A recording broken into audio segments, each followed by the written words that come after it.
আসসালামু আলাইকুম, ইতাল বাংলা আপডেটের পক্ষ থেকে সবাইকে শুভেচ্ছা। আমি তানভীর, ইটালি ভেরোনা শহর থেকে। তো এই মুহূর্তে আপনারা যারা যারা আমার ভিডিওটি দেখছেন অবশ্যই আমার চ্যানেলটি সাবস্ক্রাইব করবেন, আমার ফেসবুক পেজটা ফলো দিবেন, আমার ভিডিওটি শেয়ার করবেন এবং আপনাদের সুবিধার্থে আমি একটা টেলিগ্রাম গ্রুপ, একটা ফেসবুক গ্রুপ খুলেছি। ডিসক্রিপশনে লিঙ্ক দেওয়া আছে, ইচ্ছা করলে জয়েন করতে পারেন বিভিন্ন তথ্য আদান প্রদানের জন্য। আজকের ভিডিওটা করার কারণ হচ্ছে বিএফএস গ্লোবাল এবং ইটালি ফ্লুসির কিছু আপডেট দিব।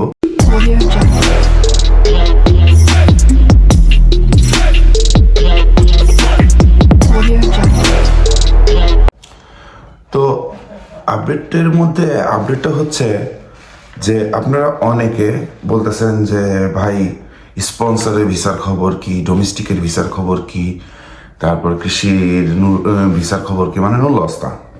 তো দেখেন, বর্তমানে আপনারা যারা যারা 2024 মার্চে আবেদন করছিলেন প্রচুর পরিমাণের এগ্রিকালচারের নুলস্তা উঠতেছে,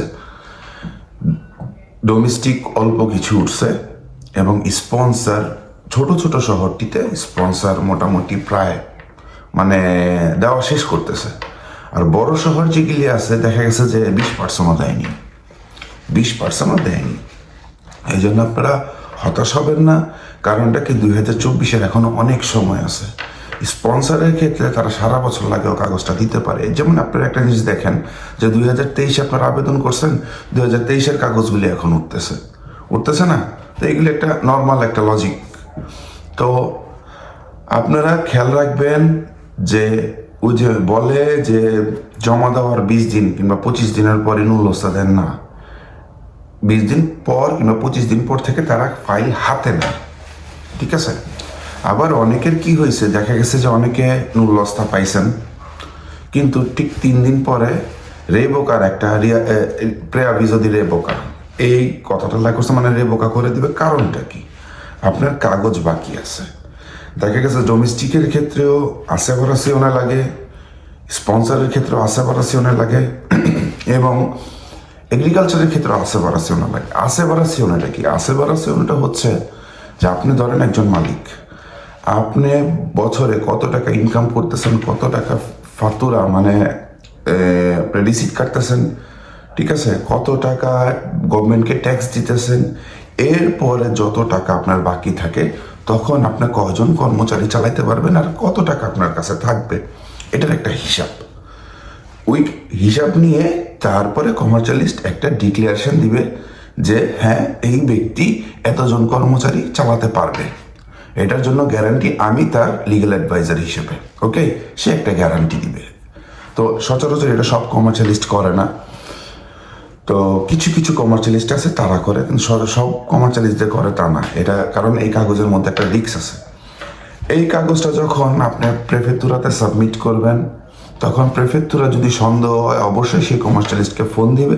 ফোন দেওয়ার পরে জিজ্ঞেস করবে তুমি কি করছো কিনা। তখন যদি বলে যে হ্যাঁ, তখন আপনার নুলস্তা ইস্যু হবে। এছাড়া ডাইরেক্ট আপনারটা বাতিল করে দিতে পারে। আর দ্বিতীয়ত দেখা গেছে যে আপনার অনেকে নুলস্তা পাইছেন কিন্তু অ্যাপয়েন্টমেন্ট পাচ্ছেন না। আপনার 31 তারিখে মেইল করছেন, এখনও মেইল করতেছেন, ফোন করতেছেন। দেখেন, ওরা মানে ঈদের আগ পর্যন্ত মোটামুটি কাজ করবে, ঈদের পরে হয়তো বা কিছুদিন গ্যাপ রাখবে, এরপরে আবার শুরু করবে। তবে বিএফএস গ্লোবাল যতটুকু শুনতে পারছে যে তারা নাকি এখন টেলিফোনের মাধ্যমে আপনাদেরকে অ্যাপয়েন্টমেন্ট দিচ্ছে। তো একটু মানে চোখখান খোলা রাখবেন, মোবাইল কাছে রাখবেন, যেন মানে ফোনটা যেন মিস না হয় আপনাদের। আর আরেকটা খবর হচ্ছে যে আপনাদেরকে যে এখন অ্যাপয়েন্টমেন্ট যে একটা অটো মেইল আসতেছে, সেখানে টিকিট নাম্বার দেওয়া আছে। টিকিট নাম্বার মানে আপনার নুলস্তা ভেরিফিকেশন করতেছে তারা, তারপর আপনাকে অ্যাপয়েন্টমেন্ট দিবে।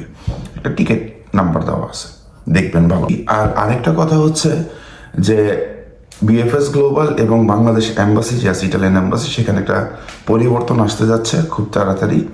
তো পরিবর্তনটা এমনও হইতে পারে যে আরও স্ট্রিক হতে যাচ্ছে, ঠিক আছে, আরও স্ট্রিক হতে যাচ্ছে, কিন্তু খুব তাড়াতাড়ি আপনাদেরকে ভিসা দিবে।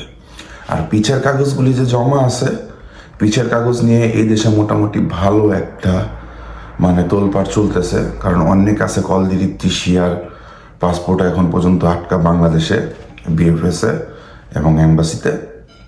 এই জন্য তার একটা প্রেশার দিছে গতকালকে হয়তো বা দেখেন কোনো একটা চেঞ্জিং আসতে পারে। যখন দেখবেন যে এই দেশের থেকে কোনো প্রেশার আসছে, তখন একটা চেঞ্জিং আসে বাংলাদেশে। তো আমার কাছে প্রতিদিন ভাই আপডেট থাকে না প্রতিদিন থাকলে আমি প্রতিদিন ভিডিও করতাম, কিন্তু আমার কাছে থাকে না, এই জন্য আমি প্রতিদিন করি না। শুধু আপনাদের সময় নষ্ট করে লাভ নাই।